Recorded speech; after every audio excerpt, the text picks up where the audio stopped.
using the Samsung Galaxy S23 Ultra for the last 5 months, and here are my thoughts. Is it worth the upgrade? Well, let's discuss. So let's start with the design. The S23 Ultra is a big phone, but it's also very sleek and well designed and fits in your hand perfectly. It's made from high quality materials, the back is made from Gorilla Glass Victus Plus, and the frame is made of metal. The S23 Ultra is also very durable. It has an IP68 water rating, so you don't have to worry about getting it wet. And despite not using a screen protector and using a very minimal case, I have to say I've got no scratches or marks on the screen, and the phone looks brand new 5 months on.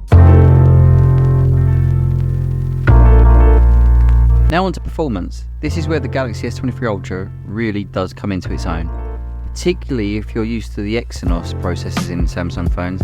Well, not anymore, because the S23 Ultra comes with a Snapdragon 8 Gen 1 processor, which for me has been excellent, and most notably in battery performance. The S23 Ultra also has 8GB of RAM, and that is plenty enough for the average person.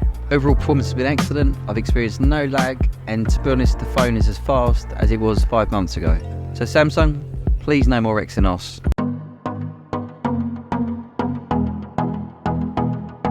So onto the camera. The Galaxy S23 Ultra has one of the best cameras on the market. It has a quad camera system on the back containing, well, the star of the show, the 200 megapixel main sensor, a 12 megapixel ultra wide sensor and a 10 megapixel telephoto sensor, which goes up to 10 times zoom. And it definitely doesn't disappoint. As you can tell by these photos, they're super punchy, super vibrant colours, great HDR, and just a general all-round performer. The selfie camera is at a downgrade in terms of megapixels compared to the S22 Ultra, where it's gone from 40 megapixels down to 12.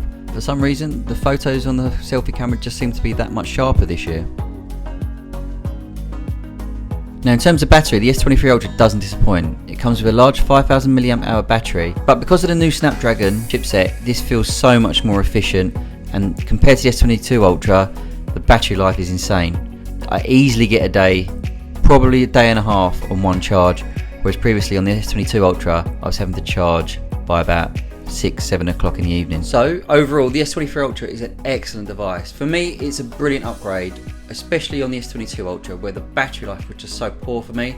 So if you've got an S22 Ultra and you're sort of tempted, if battery life is really important, then you should consider getting the S23 Ultra. Plus, I haven't even talked about features like the S Pen, Samsung DeX, all excellent features, which to me makes the Ultra lineup just, the best all-in-one phone. It's got everything on it. So let me know down in the comments, do you think the S23 Ultra is a good upgrade on the S22 Ultra or any other Samsung phone that you're currently using?